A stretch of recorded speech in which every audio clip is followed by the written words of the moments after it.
एक महिला जो होती है वह 8 करोड़ रुपया के चलते अपना तीसरा पति का हत्या करती है और फिर इस लाश को यह महिला जो होती है 840 किलोमीटर दूर जाकर एक जगह पर जला देती है। अब यहाँ पर यह महिला जो होती है वह सोचती है कि मैं पुलिस के हाथ नहीं पकड़ी जाऊंगी, लेकिन आखिर में यह महिला जो होती है वह पुलिस के हाथ पकड़ी जाती है और फिर यह महिला पुलिस को बताती है कि मैं अपने तीसरे पति का हत्या किस लिए किया हूँ। और फिर पुलिस जो होता है इस महिला के साथ साथ और 2 लड़का को भी गिरफ्तार करता है। तब जाकर इस महिला के कहानी सोशल मीडिया पर सामने आता है और फिर जब सोशल मीडिया पर इस महिला के कहानी सामने आता है तब लोग जो होते हैं इस चीज़ के ऊपर सोचने पर मजबूर हो जाते हैं और यहाँ पर यह महिला के कहानी को लोग जानने का प्रयास करते हैं। तो आखिर इस महिला के कहानी क्या है, इसको जानने से पहले मैं आपको बता दूं कि मेरा नाम है गुड्डू और मैं इस चैनल पर क्राइम की कहानी आप लोगों को सुनाता हूं। तो आपसे बस एक ही रिक्वेस्ट है कि अगर आप इस चैनल पर पहली बार आए हैं तो इस चैनल को सब्सक्राइब कर लीजिए और वीडियो को लाइक कर दीजिए, जिससे कि मेरा हौसला बढ़ा रहे। तो दरअसल यहाँ पर हैदराबाद में एक महिला रहती है जिसका नाम निहारिका होता है और निहारिका का उम्र 30 साल होता है। निहारिका के पिता जो होते हैं वह बचपन में ही डेट कर जाते हैं। तब यहाँ पर निहारिका के माँ जो होती है वह दूसरे मर्द से शादी कर लेती है और फिर निहारिका जब 19 साल की होती है तब यहाँ पर निहारिका जो होती है वह शादी कर लेती है और फिर निहारिका जो होती है बेंगलुरु में रहने लगती है। अब यहाँ पर निहारिका जो होती है अपने पति के साथ ठीक ठाक से रहने लगती है। तभी यहाँ पर कुछ दिन के बाद निहारिका जो होती है अपने पति से झगड़ा करती है और फिर यहाँ पर निहारिका जो होती है अपने पति से तलाक ले लेती है। अब यहाँ पर निहारिका जो होती है कुछ दिन के बाद दूसरी शादी करती है और फिर निहारिका जो होती है अपने पति के साथ में रहने लगती है। अब यहाँ पर निहारिका जो होती है अपने दूसरे पति के साथ कुछ दिन तक रहती है। फिर यहाँ पर निहारिका जो होती है अपने पति के साथ में कुछ पैसे का फ्रॉड कर लेती है। तब यहाँ पर इस निहारिका के पति जो होते हैं वह थाने में जाकर निहारिका के ऊपर शिकायत लिखवाते हैं। तब यहाँ पर निहारिका जो होती है पैसा फ्रॉड के जुर्म में कुछ दिन तक जेल में रहती है और फिर निहारिका जो होती है कुछ दिन के बाद जब जेल से बाहर आती है तब यहाँ पर निहारिका जो होती है इसका मुलाकात हैदराबाद के रहने वाला एक रमेश नाम का लड़का से होता है और रमेश जो होता है इसके पास में करोड़ों का प्रॉपर्टी होता है और रमेश जो होता है एक बहुत बड़ा बिजनेसमैन होता है। अब यहाँ पर निहारिका जो होती है रमेश से शादी कर लेती है और फिर निहारिका जो होती है रमेश के साथ रहने लगती है। अब यहाँ पर निहारिका और रमेश जो होता है दोनों हैदराबाद में ही रहता है और यहाँ पर निहारिका जो होती है वह जैसा चाहती थी वैसा यहाँ पर रमेश मिल जाता है।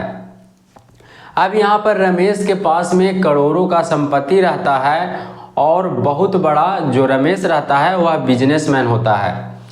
अब यहाँ पर निहारिका जो होती है वह रमेश के पैसा से मौज मस्ती करती है। अब यहाँ पर कुछ दिन तक ऐसे ही चलता रहता है। तब यहाँ पर एक दिन रमेश जो होता है वह 8 करोड़ रुपया का प्रॉपर्टी बेचता है। अब इस बात का पता निहारिका को हो जाता है कि रमेश जो है 8 करोड़ का एक प्रॉपर्टी बेचा है। तब यहाँ पर निहारिका जो होती है वह रमेश से बोलती है कि 8 करोड़ जो रुपया है वह मेरे नाम से कर दीजिए, लेकिन यहाँ पर रमेश जो होती है वह निहारिका के नाम से पैसा नहीं करती है। तब यहाँ पर निहारिका जो होती है रमेश से झगड़ा करने लगती है और फिर निहारिका जो होती है वह अपना पति के हटाने के लिए सोच लेती है और फिर निहारिका यहाँ पर निहारिका का 2 दोस्त रहता है, डॉक्टर निखिल और अंकुर राणा। अब यहाँ पर निहारिका जो होती है वह अपना दोनों दोस्त से इस बात को बताती है कि मेरा पति जो है 8 करोड़ का प्रॉपर्टी बेचा है लेकिन पैसा मेरे नाम से नहीं कर रहा है। तब यहाँ पर निहारिका जो होती है अपने दोस्तों से बोलती है कि मैं अपने पति को साइड कर देता हूँ और फिर 8 करोड़ जो होगा वह आपस में हम लोग बांट लेंगे। तब यहाँ पर निहारिका जो होती है इस बात का मीटिंग करने के बाद अपना दोस्त अंकुर राणा को अपने पास में बुलाती है और फिर यहाँ पर निहारिका जो होती है अपने पति रमेश से बोलती है कि अंकुर राणा जो है मेरा दोस्त है और यहाँ पर निहारिका जो होती है अपने पति से बोलती है कि अंकुर राणा को एक जगह पर जाना है तो वहाँ पर चलकर आप छोड़ दीजिए। तब यहाँ पर निहारिका के पति रमेश जो होता है वह एक 4 व्हीलर गाड़ी से निहारिका को और अंकुर राणा को छोड़ने के लिए निकल जाता है। अब यहाँ पर निहारिका जो होती है वह एक सुनसान जगह पर लेकर जाती है। तब यहाँ पर अंकुर राणा जो होता है रमेश को पीछे से गला दबा देता है और फिर यहाँ पर रमेश को अंकुर राणा और निहारिका जो होती है दोनों गला दबाकर रमेश का हत्या कर देता है। अब यहाँ पर निहारिका जो होती है वह अपने पति रमेश का हत्या हैदराबाद में करती है और फिर हत्या करके इस गाड़ी में रमेश के लाश को लेकर निखिल के घर बेंगलुरु निकल जाती है। अब यहाँ पर निखिल को अपने गाड़ी पर बैठाती है और फिर बेंगलुरु के कोडागू में एक कॉफ़ी एस्टेट रहता है वहाँ पर निहारिका जो होती है अपने पति रमेश को अपने दोस्तों के साथ यहाँ पर जला देती है।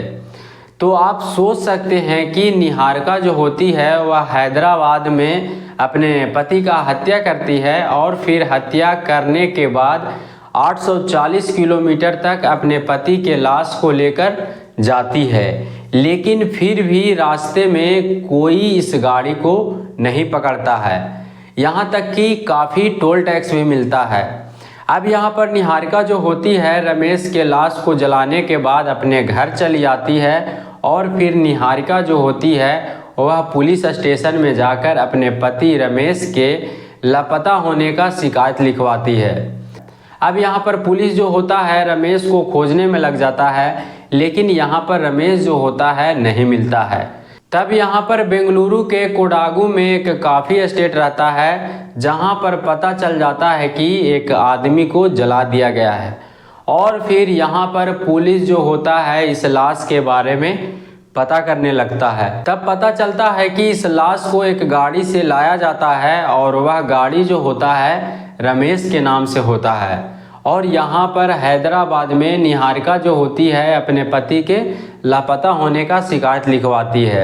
अब यहाँ पर जब पुलिस को पता चलता है कि जिस लाश को जलाया गया है उसी नाम से उसका गाड़ी है, तब यहाँ पर हैदराबाद में निहारिका को पुलिस पूछती है कि इस गाड़ी के साथ में आपका पति रमेश रहता है और रमेश के साथ में एक लड़का रहता है, तो वह लड़का कौन होता है। और यहाँ पर पुलिस जो होता है वह सीसीटीवी कैमरे से पता कर लेता है कि यह गाड़ी कहाँ कहाँ गया है।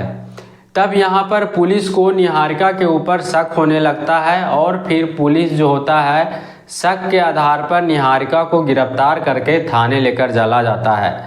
तब यहाँ पर निहारिका जो होती है वह थाने में सारी कहानी को बताती है। तब यहाँ पर निहारिका जो होती है वह पुलिस से बताती है कि मैं 8 करोड़ रुपया के लालच में अपना पति का हत्या कर दिया हूँ और फिर अपने पति के लाश को जलाकर लापता होने का शिकायत लिखवाया हूँ। तो इस घटना के ऊपर आप लोग का क्या कहना है, आप लोग कमेंट में ज़रूर लिखिएगा। बाकी मिलते हैं अगले किसी कहानी के साथ में। वीडियो पूरा देखने के लिए धन्यवाद।